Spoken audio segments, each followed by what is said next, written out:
시간이 되었습니다. 기드온 찬양대의 찬양에 맞춰 묵상 기도하심으로 제31, 32, 33 여전대 헌신 예배를 시작하겠습니다.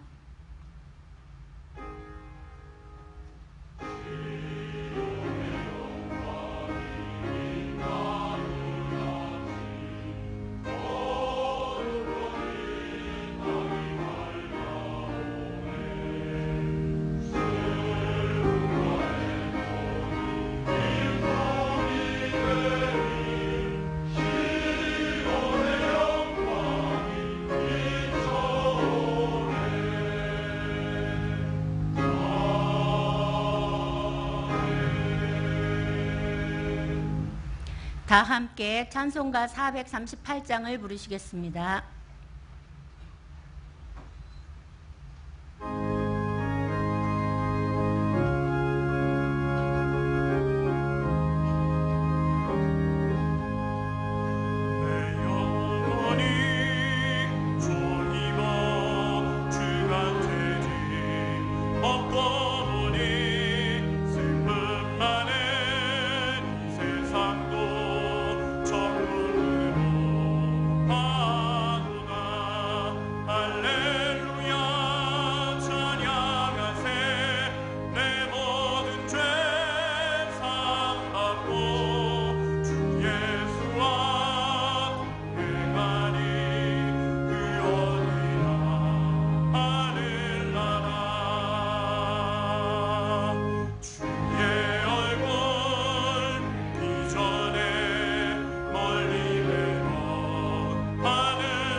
조혜연 권사님 기도하신 후에 제31, 32, 33 여전도 회원들의 특송이 있겠습니다.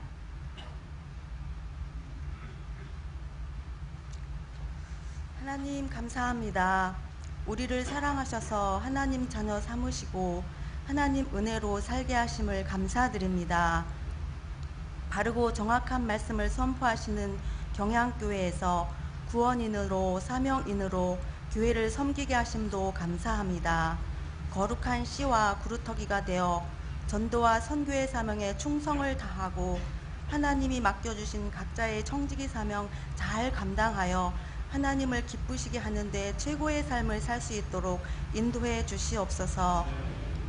2018년도 하나님께서 계획하신 교회의 모든 일정과 행사들이 힘있게 시작하게 하셨사오니 많은 열매로 하나님께 영광 올려드리게 하시옵소서. 담임 목사님 늘 영육의 강건함을 주시어 귀한 사역 감당하시는데 조금도 어려움이 없으시도록 도우시고 선교지에서 수고하시는 선교사님들의 사역에도 하나님이 함께 하셔서 귀한 열매들이 있게 하시고 우리는 보내는 선교사로서의 사명 잘 감당할 수 있도록 도와주시옵소서. 31, 32, 33 여전도회 헌신 예배를 드리게 하심을 감사드립니다. 헌신하는 여전도 회원 모두가 민족을 구한 에스더처럼 기도하는 한나처럼 교회를 섬기고 조국과 민족을 위해 기도하며 복음 전파에 힘을 써 교회에 유익하고 목사님의 힘이 되어 교회를 통해 받을 축복이 많아 행복한 여전도 회원들이 되게 하여 주시옵소서. 고유 명절인 설 연휴가 시작되어 경향의 권속들이 고향과 친지들을 찾아 먼 길 오고 갈 때 안전하게 지켜주시옵소서. 말씀을 전하시는 김주원 목사님 강하게 붙드시어 귀한 말씀 전하실 때 우리 모두 은혜의 시간 되게 하시고 힘찬 기도원 찬양대의 찬양을 기쁘게 받아주시옵소서. 감사하며 예수님 이름으로 기도드립니다. 아멘.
성경 봉독 시간입니다. 오늘 말씀은 예레미야 32장 1절에서 15절 본문입니다.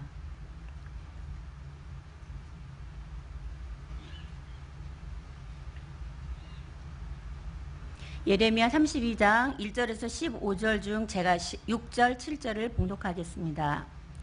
예레미야가 이르되 여호와의 말씀이 내게 임하였느니라 이르시기를 보라 내 숙부 살룸의 아들 하나멜이 내게 와서 말하기를 너는 아나돗에 있는 내 밭을 사라 이 기업을 물을 권리가 내게 있느니라 하리라 하시더니 아멘.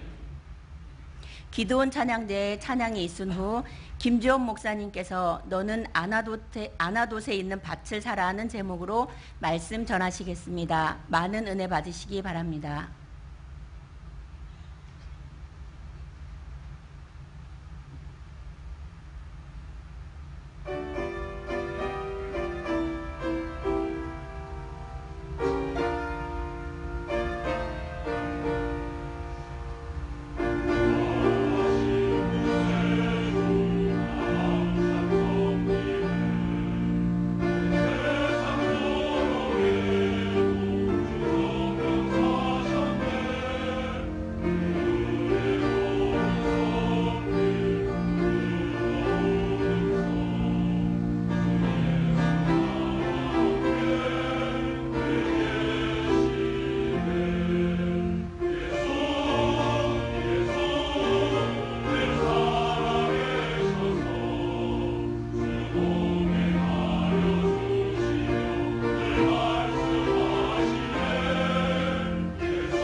네, 여전도 회원들의 아름다운 찬송과 또 기도원 찬양대 힘찬 찬양 감사드립니다. 오늘 함께 살펴볼 본문은 이 남유다에게 임할 임박한 종말을 그 배경으로 하고 있습니다. 오늘 본문 1절에서 유다의 시드기야 왕 열제해라는 표현이 있는데, 이는 오늘 본문이 기록될 당시 남유다의 시대적 배경을 알려주는 표현입니다. 남유다 왕국의 마지막 왕인 시드기야는 이 바벨론 왕 느부갓네살에 의해 세워진 꼭두가시 왕이었는데, 그는 유다가 완전히 멸망하기까지 11년 동안 유다를 통치했습니다.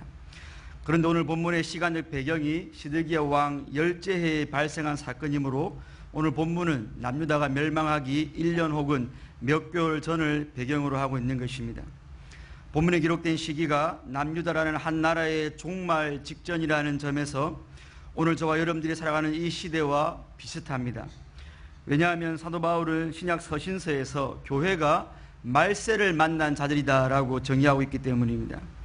이 말세는 역사의 마지막 날들이라는 뜻인데, 그러므로 성도는 예수님의 초림으로 인한 이 세상 나라의 마지막 날들 가운데 살아가고 있는 자들인 것입니다. 이 시간 저는 남유다가 멸망하기 바로 직전에 예레미야 선지자가 보여준 삶의 모습을 통하여 이 말세를 살아가는 성도는 어떤 삶을 살아야 하는지 함께 본문을 통하여 상고해 보도록 하겠습니다. 첫째로 이 말세를 살아가는 성도는 고난을 감수하면서도 여호와의 말씀을 선포하는 삶을 살아야 합니다.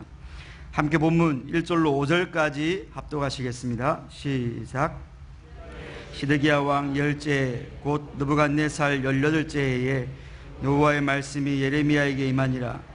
그때 바벨론 군대는 예루살렘을 에워싸고 선지자 예레미야는 유다의 왕의 궁중에 있는 시위대 뜰에 갇혔으니, 이는 그가 예언하기를 여호와의 말씀에 보라, 내가 이 성을 바벨론 왕의 손에 넘기리니 그가 차지할 것이며 유다 왕 시드기야는 갈대아인의 손에서 벗어나지 못하고 반드시 바벨론 왕의 손에 넘겨진 바 되리니 입이 입을 대하여 말하고 눈이 서로 볼 것이며 그가 시드기야를 바벨론으로 끌어가리니 시드기야는 내가 돌볼 때까지 거기에 있으리라. 여호와께서 이와 같이 말씀하시니라. 너희가 갈대아인과 싸울지라도 승리하지 못하리라 하셨다 하였더니 유다 왕 시드기야가 이르되 내가 어찌하여 이같이 예언하였느냐 하고 그를 가두었음이었더라. 아멘. 오늘 본문의 시대적 배경은 1절에서 진술한 대로 시드기야 왕 열제해 곧 남유다가 멸망하기 바로 직전이었습니다. 바로 그러한 시대의 배경 속에서 여호와의 말씀이 예레미야에게 임했다라고 1절 하반절에서 밝히고 있습니다. 그리고 2절에서 그때에라고 하여 여호와의 말씀이 예레미야에게 임한 바로 그때에, 그 시점에 이 바벨론 군대는 예루살렘을 에워싸고 예레미야는 유다 왕의 궁중에 있는 시위대 뜰에 갇혔다라고 성경은 기록하고 있습니다. 이어지는 3절로 5절은 예레미야가 이 감옥에 갇히게 된 이유를 설명하고 있습니다.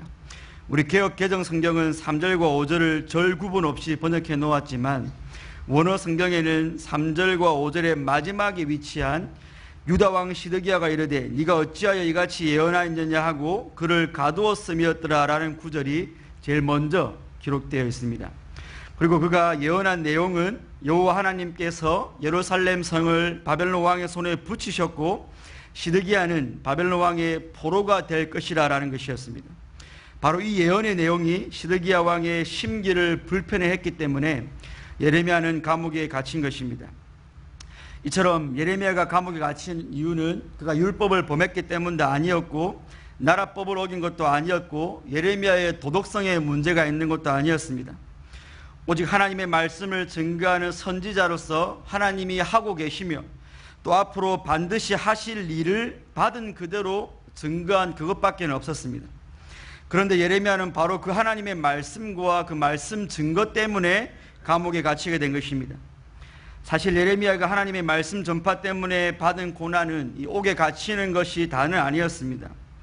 하나님께서는 예레미야의 사명 감당을 위해 너는 이 땅에서 아내를 맞이하지 말며 자녀를 두지 말라고 하심으로 금혼을 명하셨습니다.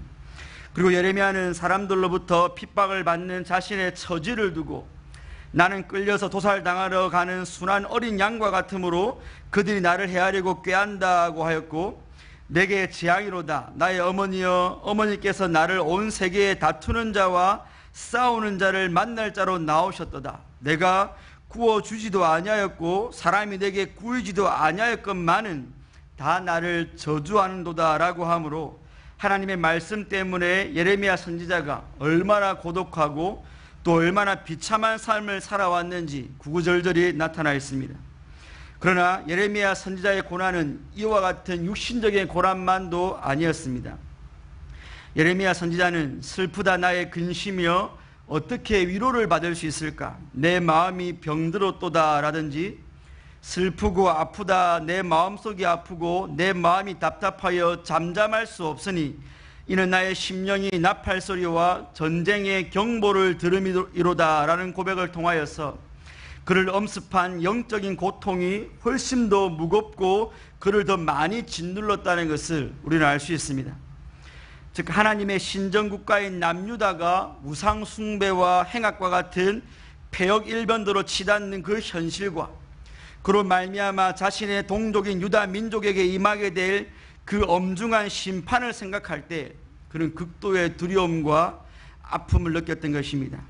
그런데 여러분, 어차피 남유다의 심판과 멸망이 확정되었다면 하나님께서는 예레미야의 도움 없이도 친히 심판을 선포하시고 또 실행하실 수도 있지 않았겠습니까?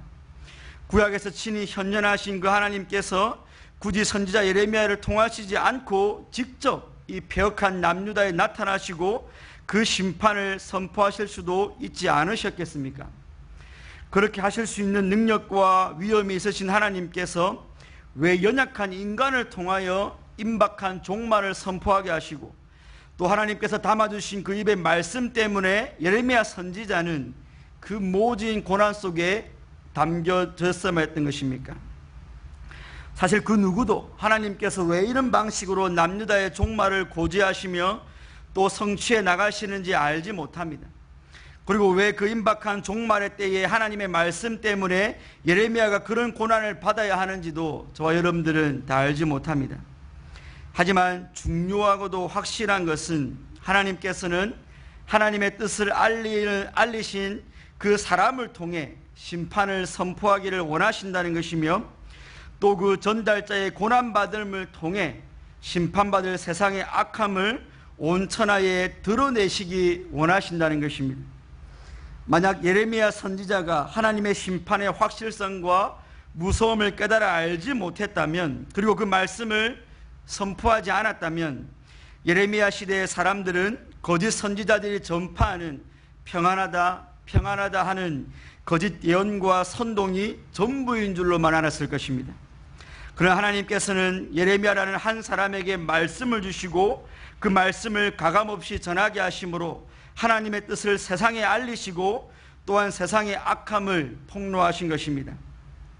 슬프고 아프다 내 마음속이 아프고 내 마음이 답답하여 잠잠할 수 없으니 이는 나의 심령이 나팔소리와 전쟁의 경보를 들음이로다 라는 이 예레미야의 애끓는 탄식을 통해 세상이 그 소리를 경청하든 무시하든 하나님의 임박한 심판과 진노가 얼마나 무시무시한 것인가를 하나님께서는 예레미야의 한 인격의 감정과 그의 그 마음의 모습을 통하여서 세상 가운데 드러내기를 원하셨던 것입니다.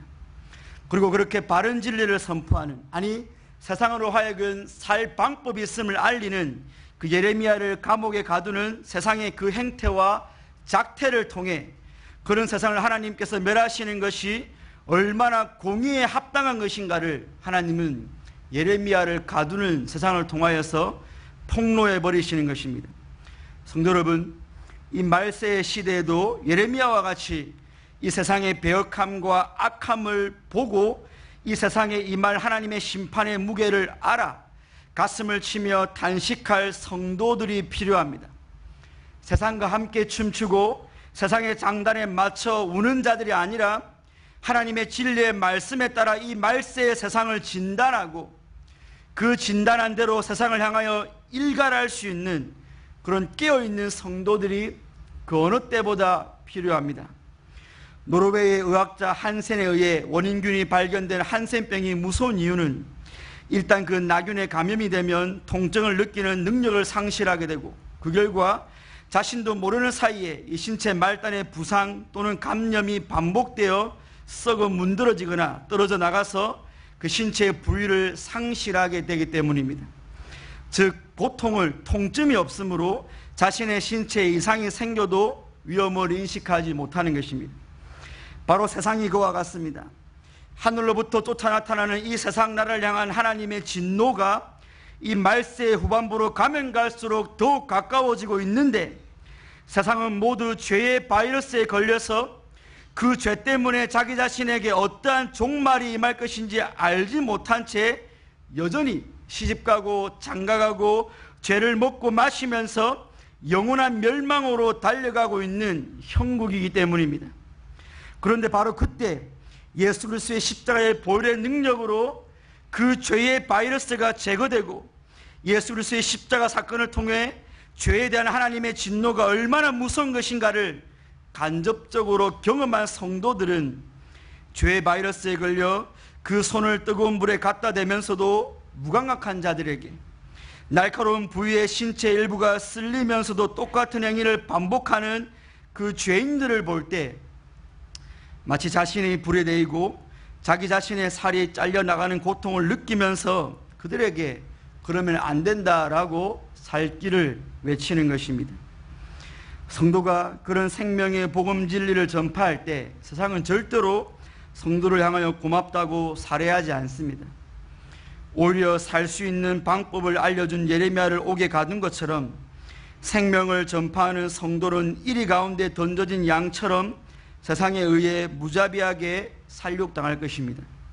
이미 예수님께서 내가 너희를 보냄이 어린 양을 이리 가운데로 보낸 것 같도다라고 예견하신 그대로입니다.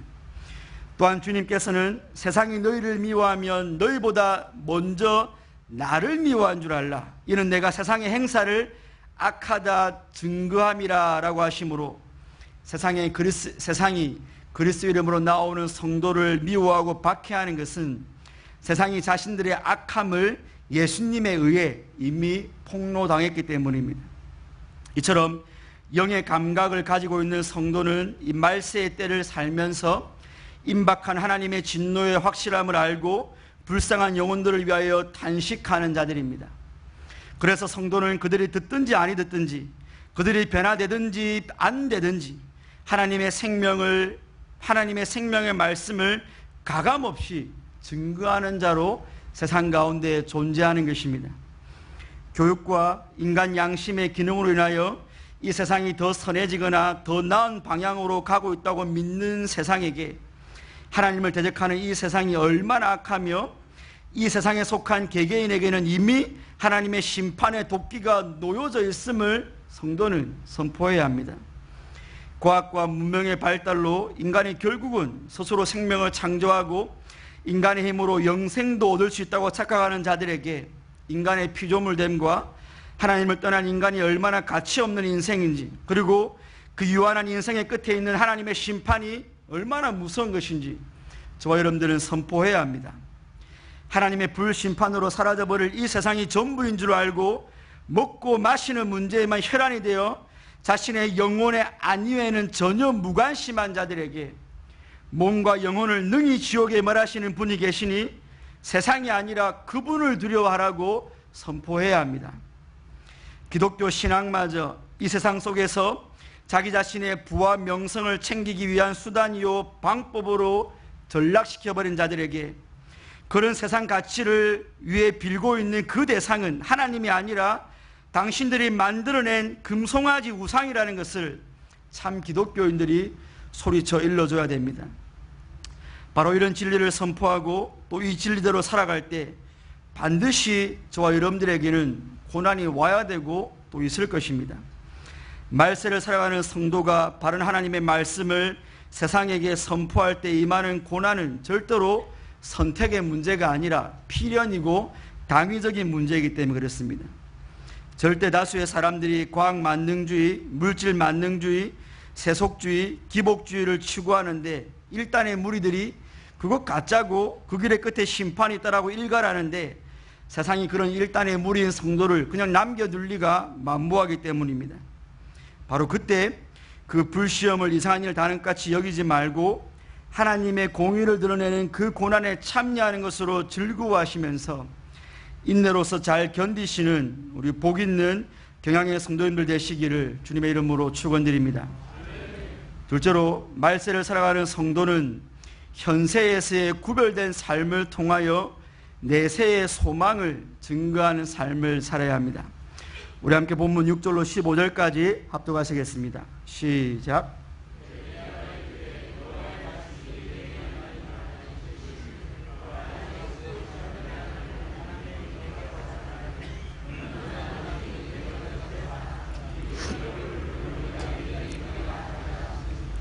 여호와의 말씀같이 나의 숙부의 아들 하나멜이 시위대 뜰한 내게로 와서 이르되 청하노니 너는 베냐민 땅 아나돗에 있는 나의 밭을 사라.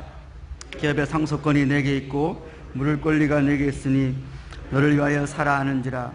내가 이것이 여호와의 말씀인 줄 알았으므로 내 숙부의 아들 하나멜의 아나돗에 있는 밭을 사는데 은 17세겔을 달아주되 증서를 써서 임봉하고 증인을 세우고 오늘 저울에 달아주고 법의 규례대로 임봉하고 임봉치 아니한 매매 증서를 내가 취하여 아들 하나멜과 매매 증서에 인친 증인의 앞과 시위대 뜰에 앉은 유다 사람 앞에서 그 매매 증서를 마사의 손자 네리야의 아들 바룩에게 붙이며 그들의 앞에서 바룩에게 명하여 이르되 만군의 여호와 이스라엘의 하나님이 이같이 말씀하시기를 너는 이 증서 곧 임봉하고 임봉치 않은 매매 증서를 취하여 토기에 담아 많은 날 동안 보존케 하라.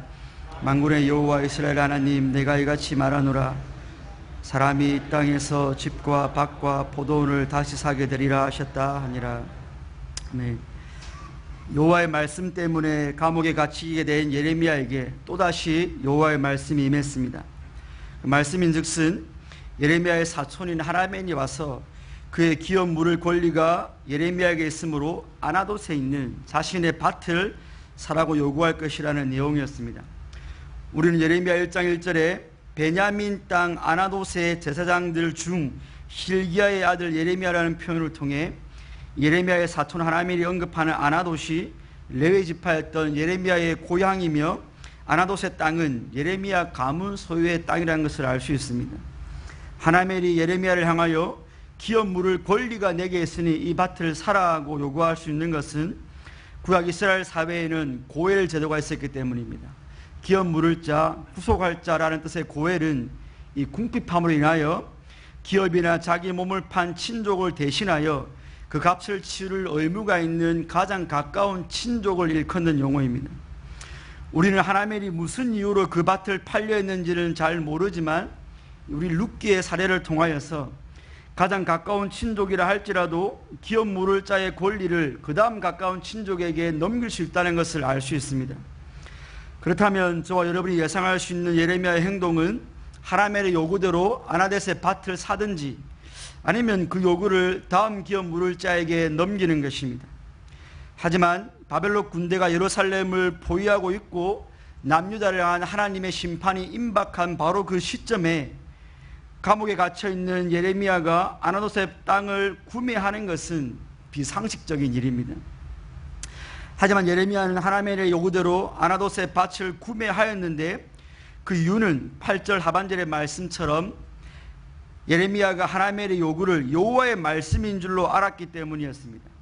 그래서 예레미야는 은 17세겔, 즉 그 당시 노동자의 2달치 정도의 금액을 주고 그 밭을 사고서는 그 당시 매매 절차에 따라 아나돗의 땅을 매입한 것입니다.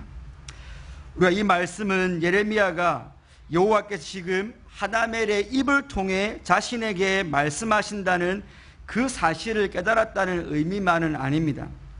오히려 예레미야는 여호와 하나님께서 왜 하필 이 남유다 멸망 직전의 시국 가운데서 밭을 사고 파는 비상식적 행위를 요구하시는가에 대한 이해까지 다다랐음을 의미합니다. 그렇다면 남유다에게 엄습한 절체절명의 국가적 위기 가운데 이 밭을 사고 파는 상징적 행위를 요구하신 하나님의 진의는 무엇입니까? 바로 그 진의가 본문 15절에서 만군의 여호와 이스라엘 하나님께서 이와 같이 말씀하시니라. 사람이 이 땅에서 집과 밭과 포도원을 다시 사게 되리라 하셨다 하니라 라고 하신 바로 그 말씀입니다. 본문의 이 땅은 이제 불과 몇 개월 후면 침략군 바벨론에 의해 철저하게 유린되어 황폐하게 될 유다 땅을 지칭합니다. 그런데 바로 그 땅에서 집들과 밭들과 포도원들을 사고 파는 정상적인 생활이 가능케 됨을 하나님이 말씀하고 계신 것입니다. 본문에서 다시라고 하였으므로 이는 남유다의 멸망 후에 장래에 있을 완전한 회복에 대한 하나님의 소망의 약속인 것입니다. 예레미야가 나라가 망하는 그 가운데도 밭을 사는 행위에 담긴 이 진위까지도 알고 순종하였다고 말할 수 있는 이유는 그는 이미 여호와 하나님께로부터 남유다에 대한 심판의 기간이 70년일 거라는 예언의 말씀을 받았기 때문입니다. 예레미야 29장 10절에서 여호와께서 이와 같이 말씀하시니라. 바벨론에서 70년이 차면 내가 너희를 돌보고 나의 선한 말을 너희에게 성취하여 너희를 이곳으로 돌아오게 하리라 라고 하나님이 미리 일러주셨습니다. 그러므로 예레미야가 아나돗의 밭을 사고 파는 행위는 하나님의 약속의 말씀에 대한 믿음에서 비롯된 행위이며 그 믿음은 70년이 차면 이 나라가 반드시 회복될 것이라는 하나님의 약속에서 발생한 것입니다. 만약 이스라엘이 회복될 것이라는 장래의 소망이 없었다면 굳이 공적인 절차에 따라 그 밭을 매매할 필요는 전혀 없었습니다. 어차피 적국의 소유가 될 그 땅의 매매 계약서란 한낱 종이 쪼가리에 불과하기 때문입니다. 그러나 그 미래의 소망에 대한 확신이 예레미야에게는 그 은 17세계 확신이 있었기 때문에 예레미야에게는 그 은 17세계는 미래의 소유주에 대한 계약금이며 나머지 계약 절차들은 하나님께서 이스라엘 나라를 반드시 회복시킬 것에 대한 공적인 확증의 표였던 것입니다. 이처럼 하나님께서는 감옥에 갇힌 예레미야가 아나돗에 있는 밭을 사고 파는 비상식적인 행위를 통해 남유다의 회복이 확실하다는 것을 세상 가운데 증거하기를 원하셨습니다.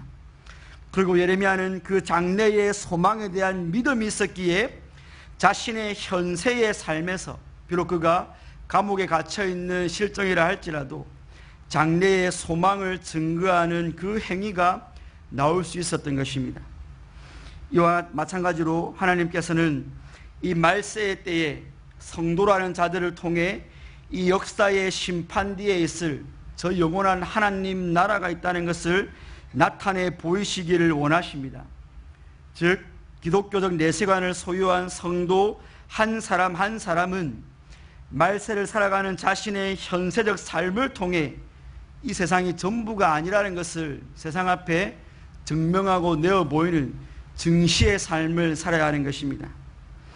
이 세상은 하나님의 심판 아래 놓여 있다는 것과 이 현세가 지나면 불심판이 온다는 것과 그리고 그 심판 뒤에는 내세가 있는데 그 내세가 바로 성도를 위하여 예비되어 있다는 이 내세관에 대한 기독교 세계관은 오직 성도만 소유하고 있는 독특한 세계관입니다.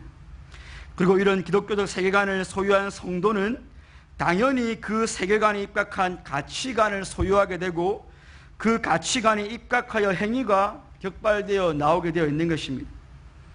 삶도 모르는데 죽음을 얻지 않으냐고 한 유교의 시조인 공자가 한 말을 따르는 유교인들은 특별한 내세관이 없습니다. 그러니 저들은 이 예지신과 같은 인간이 마땅히 행해야 할 5가지 덕목을 추구하며 현세의 삶에만 집중하는 것입니다. 인생의 종말 이유에 대해 모른다는 불가지론적 내세관이 유교인들의 현세의 삶에 그렇게 반영되어 있는 것입니다. 인간의 종말에 대해 윤회 사상을 가지고 있는 불교인들은 착한 업을 쌓아 다음 생에 더 나은 모습으로 태어나는 것을 믿기에 현세에서 되도록 악하게 살지 않으라고 노력합니다. 그리고 보상을 바라지 않는 보시, 뭔가를 바라는 내어줌이 아니라 보상을 바라지 않는 그 착함, 보시를 통해서 선한 업을 쌓으려고 행동합니다. 그리고 이 지긋지긋한 윤회를 끊고 극락에 도달하기 위해 깨달음을 얻으려고 수도와 정진의 삶을 살아갑니다. 물론 저는 이런 진짜 불교인들을 많이 보지 못했지만 적어도 진짜 이런 불교적 내세관을 가진 신자라면 그 내세관에서 격발된 삶을 반드시 살게 되어 있습니다. 반면 이슬람인들은 7개의 천국이 있다고 믿고 그 천국마다 등급이 다르다고 믿습니다. 그리고 한 개인이 현세에서 얼마나 이슬람 교리에 충실한 삶을 살았느냐에 따라 가장 높은 천국에서부터 가장 낮은 등급의 천국 중 어딘가에 머물게 될 것이라는 내세관을 가지고 있습니다. 이런 이슬람교의 자살은 금지되어 있지만 이슬람 영토와 이슬람 교리를 위한 전쟁을 위한 자살은 천국에 가는 가장 확실한 방법이기 때문에 이슬람 극단주의자들의 자살 테러가 끊이지 않고 있는 것입니다. 이런 자살 테러는 전 세계인들로부터 이슬람교에 대한 극도의 반감과 혐오감을 불러일으키는 행동임에 틀림없지만 적어도 한 종교의 내세관이 미치는 성도의 현재의 삶의 영향력만으로 볼 때 이슬람 극단주의자들의 믿음만큼은 타 종교의 추정을 불허할 만합니다. 이처럼 한 개인이 소유한 내세관은 반드시 그 사람의 현세의 삶에 직간접적인 영향을 줄 수밖에 없는 것입니다. 그렇다면 이 말세의 종말의 때를 지나면 반드시 도래해야 할 저 영원한 하나님의 나라가 있다는 이 기독교적 내세관은 오늘 저와 여러분들의 현세의 삶에 어떤 영향을 미치고 있습니까? 다르게 표현해 보자면 여러분들의 오늘날의 삶이 이 현세가 전부가 아니고 하나님께서 예비하신 내세의 소망이 있다는 것을 세상 앞에 증거하는 그 증거들은 과연 무엇입니까? 고득점을 받아 명문대학에 들어가기 위해 하나님께 예배드려야 할 주일에도 학원에 가 있는 기독 학생의 그 현세적 삶이 이 세상 너머에 하나님께서 통치하시는 영원한 나라가 있다는 것을 과연 세상 앞에 증거하는 삶이 될 수 있겠습니까? 이 세상의 풍요로움과 안락함을 주는 물질을 위해 주일에도 가게 문을 닫지 못하는 그 그리스도인의 삶이 이 현세가 전부가 아니라 영생을 누리는 하나님이 입혀주고 먹여주는 저 내세가 있다는 것을 증거하는 신자의 삶이 될 수 있겠습니까? 먹고 사는 문제에 함몰되어 말씀과 기도와 예배는 대지 앞에 던져진 진주처럼 여기는 그 그리스도인의 현재에 함몰된 그 삶이 더 중하고 더 영광스러운 영광의 나라가 있다는 것을 과연 증명해 보일 수 있겠습니까? 기도를 자신의 문제 해결에 이 땅의 문제 해결의 요술 방망이처럼 여기고 말씀은 언제든지 골라서 들을 수 있고 그 말씀을 언제든지 이 땅에서 자기를 위로해 주어야 된다고 여기면서 예수님마저 자기의 종으로 부리는 그 그리스도인의 현세의 삶이 하나님의 뜻을 최고의 권위로 여기며 하나님의 주권 앞에 모든 피조물들이 순복하고 하나님의 백성들이 자기의 면류관을 벗어던지며 왕 대신 하나님만을 찬양하는 그 내세의 나라가 있다는 것을 증거하는 삶을 사는 것이겠습니까? 성도 여러분, 기억하십시오. 저와 여러분들의 지금 누리고 있는 현세의 삶은 우리에게 보장된 저 영원한 하나님 나라에 대한 증거로서의 삶이라는 것을 말입니다. 사도 바울은 세상의 종말 후에 있을 내세의 삶을 확신하는 성도의 삶이 어떠해야 하는지 다음과 같이 권면하고 있습니다. 밤이 깊고 낮이 가까웠으니 그러므로 우리가 어둠의 일을 벗고 빛의 갑옷을 입자. 낮에와 같이 단정히 행하고 방탕하거나 술 취하지 말며 음란하거나 호색하지 말며 다투거나 시기하지 말고 오직 주 예수 그리스도로 옷 입고 정욕을 위하여 육신의 일을 도모하지 말라고 말입니다. 이 바울의 권면의 요지는 바로 구별입니다. 종말 후에 있을 저 영원한 내세를 믿고 확신하는 자들은 이 어둠의 세상에 속한 자들이 정욕을 위하여 사는 것과는 구별되는 삶을 살아서 어둠이 없고 오직 하나님의 빛으로 충만한 낮의 나라가 있다는 것을 증거하며 살아야 된다는 것입니다. 특별히 베드로 사도 역시 이 세상의 종말과 하나님의 심판을 조롱하는 자들의 삶에 대하여 이르기를 말세에 조롱하는 자들이 와서 자기의 정욕을 따라 행하며 조롱하여 이르되 라고 하여 내세에 대한 소망을 확신하는 자의 삶은 이 현세만을 위해 정욕에 따른 삶을 사는 세상 사람들과는 필연적으로 구별되는 삶이어야 하는 것을 분명하게 보여주고 있습니다. 그러므로 저와 여러분들에게 내세에 대한 분명하고도 확실한 믿음이 있다는 것을 오늘 여러분들의 현세에서의 구별된 삶을 통하여 증명해 보이시는 우리 경향의 성도들 되시기를 주님의 이름으로 축원드립니다. 경향의 성도 여러분, 그리고 오늘 헌신을 재확인하시는 제31, 32, 33 여전도 회원 여러분, 오늘 예레미야가 아나도스의 밭을 사는 행위는 단순히 미래를 예비하는 삶을 사는 것 정도가 아닙니다. 마치 보험처럼 그 병이 안 걸릴 수도 있지만 걸릴 경우를 대비하거나 혹은 그 사고가 내게 안 일어날 수도 있지만 발생할 수도 있으니까 미리 예비하는 그런 차원이 아니라는 것입니다. 질병이나 사고는 발병하거나 발생할 확률이 아무리 높다 해도 발병하지 않거나 발생하지 않을 확률이 1%라도 존재하기 때문입니다. 하지만 예레미야에게 임한 하나님의 멸망과 회복에 대한 하나님의 예언은 그것이 거짓이거나 실언이라서 발생하지 않을 확률이 단 0.1%도 없는 전지전능하신 절대 주권의 하나님의 말씀입니다. 이 사실을 아는 성도에게는 그 어떤 고난이 임하더라도 세상의 결국과 그 이후에 있을 하나님의 무시무시한 심판을 세상 앞에 그것을 모르는 자들에게 선포하고자 하는 간절함과 열정이 있습니다. 비록 세상은 마귀가 뿌리는 환각제에 취해 아무런 통증을 못 느낀다고 해도 하나님의 심판에 대한 감각이 살아있는 성도는 그 임박한 하나님의 진노 아래 놓인 이 세상을 향한 긍휼과 연민의 심정이 있기 때문입니다. 거창하게 우리가 세상을 다 품지는 못한다 할지라도 적어도 내 가족, 내 이웃, 내 직장 동료가 처한 절체절명의 위태로움 앞에 반복적으로 복음을 전하거나 눈물을 흘리며 그 영혼들의 구원을 위해 간구하는 영적 민감함이 존재하는 자들이 바로 성도들이기 때문입니다. 그런데 혹시 저와 여러분들은 이 대한민국에서의 그리스도인의 말씀 전파를 통해 받는 고난이라는 것이 그저 전도지를 거절할 때 내 손에 무한함 정도나 쫓아내는 아파트 경비원분 때문에 조금 내 마음이 상하는 정도나 복음을 조롱하는 지인 때문에 그들이 얄미워 보이는 그 정도로만 느끼지 생명의 위협까지는 아니다라고 그리스도인의 고난을 정말 약하게 적게 생각하고 있지는 않습니까? 하지만 여러분, 박해 감시단체인 오픈도어 선교회가 올해 발표한 자료에 의하면 기독교를 박해하는 국가는 75개국에 이르며 기독교를 혐오하는 나라는 151개국가에 이릅니다. 8억 명의 그리스도인들이 박해를 경험하고 있고 2억 1,500만 명의 그리스도인들이 높은 수준, 즉 생명의 위협을 받으며 복음을 전하고 있습니다. 또 믿고 있습니다. 10년 전 1억 명이었던 높은 수준의 박해를 받는 그리스도인 숫자가 2억 명을 넘어선 지 오래되었습니다. 물론 최고의 박해 국가는 북한이며 주요 원인은 극단적 이슬람교의 팽창 때문입니다. 자료에 의하면 2016년도에 기독교인 순교자는 약 1만 명이었고 핍박받는 교회 수는 2,400곳이 넘는 것으로 나타나고 있습니다. 특별히 많은 성도들이 초대교회 때 수많은 순교자들의 희생이 있었다는 것은 잘 알고 있지만 저와 여러분들이 존재하고 있는 이 시대야말로 20세기 동안 가장 많은 순교자가 발생하고 있다는 사실에 대해서는 무지합니다.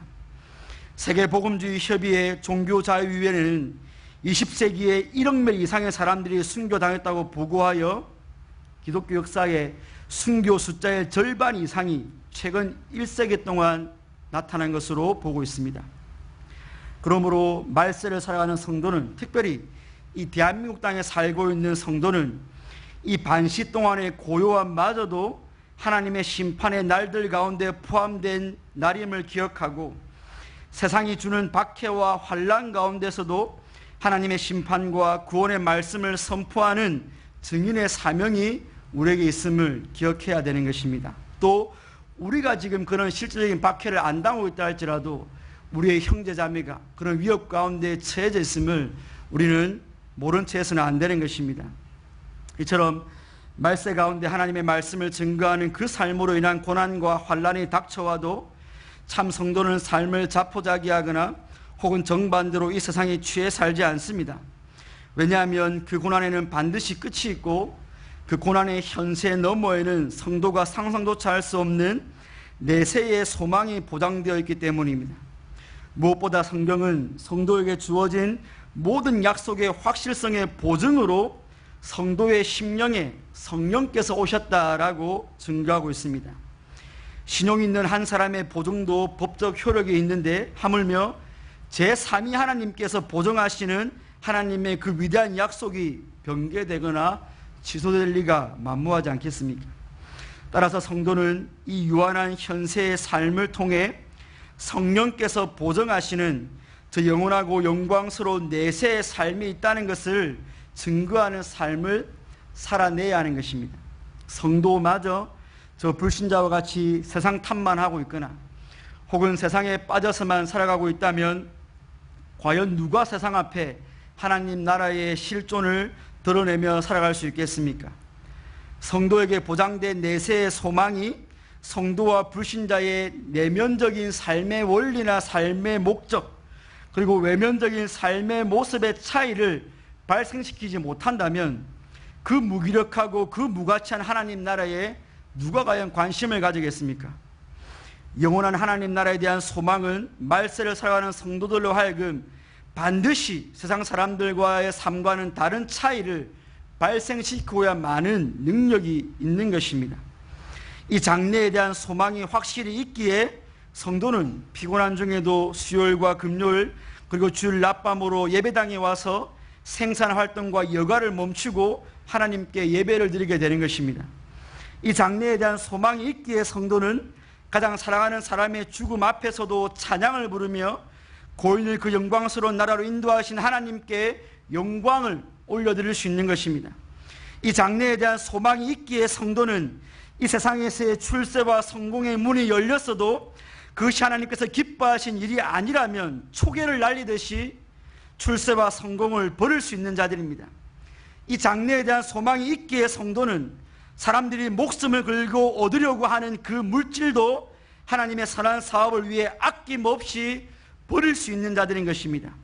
바로 이 장래에 대한 소망 때문에 성도는 현세에서의 말할 수 없는 고난 중에도 세상이 줄 수 없는 위로를 얻을 수 있고 이 현세에서 실패했다 할지라도 그것을 삶의 전부로 여기지 않고 다시 일어나 하늘을 소망하며 달려갈 수 있고 육신의 정욕에 이끌려 살지 않고 주님 만날 날을 예비하는 경건의 삶을 살아갈 수 있게 되는 것입니다. 바로 이것이 오늘 여러분들에게 너는 아나도스에 있는 밭을 사라는 하나님의 명령에 순종하며 말세를 살아가는 성도의 본무인 것입니다.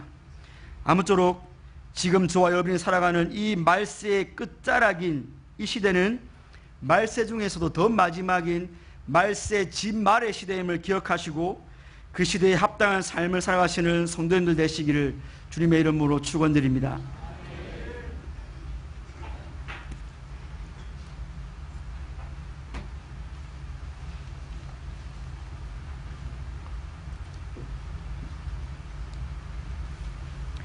찬송가 435장을 부르시면서 준비하신 11조와 헌금을 하나님께 드리겠습니다.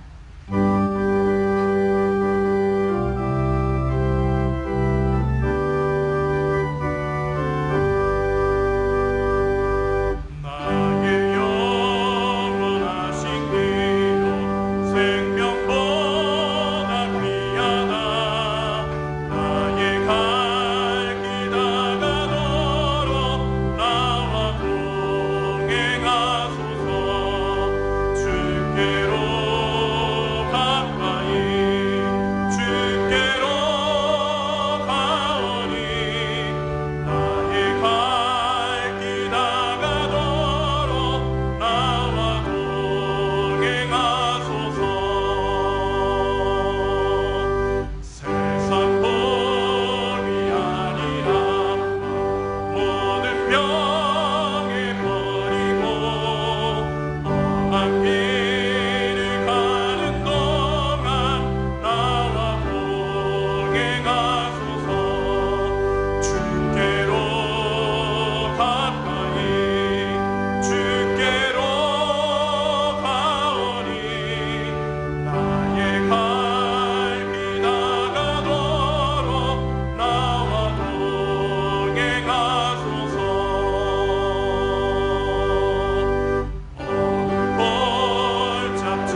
교회 소식입니다.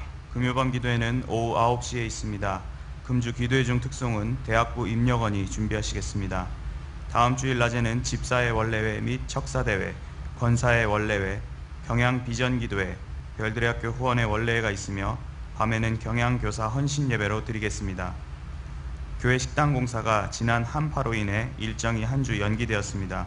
25일까지 장소 이용이 불가하여 식당을 대체하여 여전도회 연합회에서 라면과 김밥을 지하 2층 로비와 제238 교육실에서 판매해오니 식당 이용에 참고해 주시기 바랍니다. 예배 후 구역장 성경 공부가 있겠습니다. 구역장님께서는 교구별로 자리에 앉아주시기 바랍니다. 감사합니다. 이어서 여전도회 소식입니다. 제31, 32, 33 여전도회 헌신예배를 허락하신 하나님께 감사를 드립니다. 말씀을 전해주신 김주원 목사님, 찬양을 해주신 기도원 찬양대, 헌금을 위한 기도와 축도해 주실 담임 목사님께 감사드립니다. 제31 여전도회는 60년 10월에서 12월생, 32 여전도회는 61년 1월에서 4월생, 33 여전도회는 61년 5월에서 12월생으로 구성되어 있습니다. 주변에 이에 해당되는 성도님이 계시면 저희들과 함께 여전도회 활동에 참여할 수 있도록 권면해 주시기 바랍니다. 오늘 우리 교회 처음 나오셨거나 등록을 원하시는 분들은 예배가 끝난 후 친교실로 오셔서 담당 교육자님의 기도와 교회에서 준비한 선물을 받으신 후에 돌아가시기 바랍니다. 다 함께 송령 별들의 노래를 부르신 후에 담임 목사님 나오셔서 헌금을 위한 기도와 축도해 주심으로 제31, 32, 33 여전도회 헌신 예배를 모두 마치겠습니다.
대학부의 김유진기 의원님 등록하심을 감사합니다.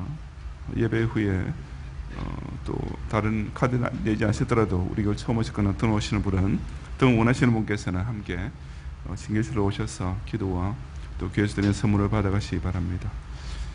오늘 밤에 예물드린 가운데 우리 사회의 안옥 권사님께서 헌신 다하지만 여전도 회원들에게 교회를 위해 늘 충성 봉사하는 종들이 되게 기원하며 감사를 드리고 발산일교회 이상민 집사님께서 정년퇴직 후에 재입사를 감사하고 첫 월급 전액을 특별 선교 헌금으로 바쳤습니다. 기도하겠습니다. 주님, 세상 사람들은 이 밤부터 이미 연휴의 기대로 이렇게 흥청거리고 있는 가운데도 우리 하여금 또 3일 예배를 기억하여서 이전에 모이게 하시고 당신의 세미하지만 또한 강하고 뜨거운 말씀으로 은혜 받으며 함께 우리 30일, 32, 33 여전 회원들을 함께 헌신 예배로 드리게 하시니 참으로 감사합니다.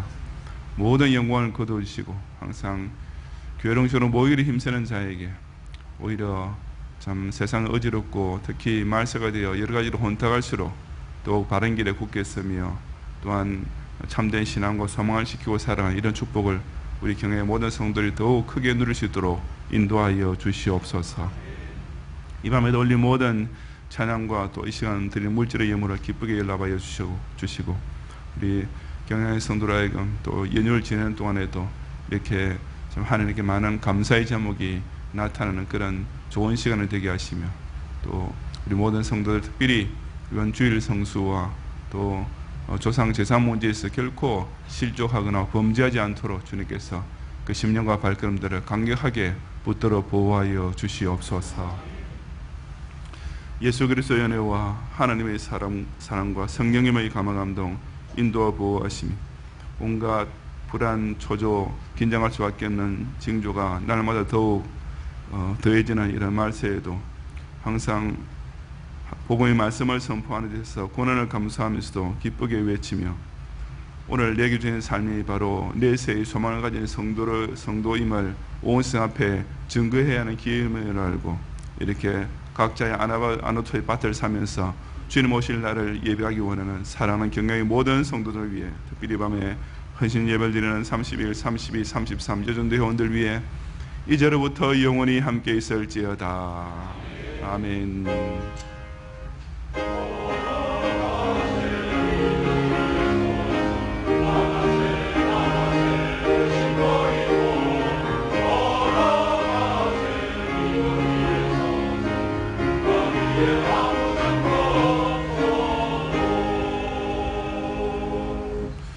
감사합니다. 평안히 가시고 금요일 밤 기도를 기억하시고 모이기를 힘쓰시기 바랍니다.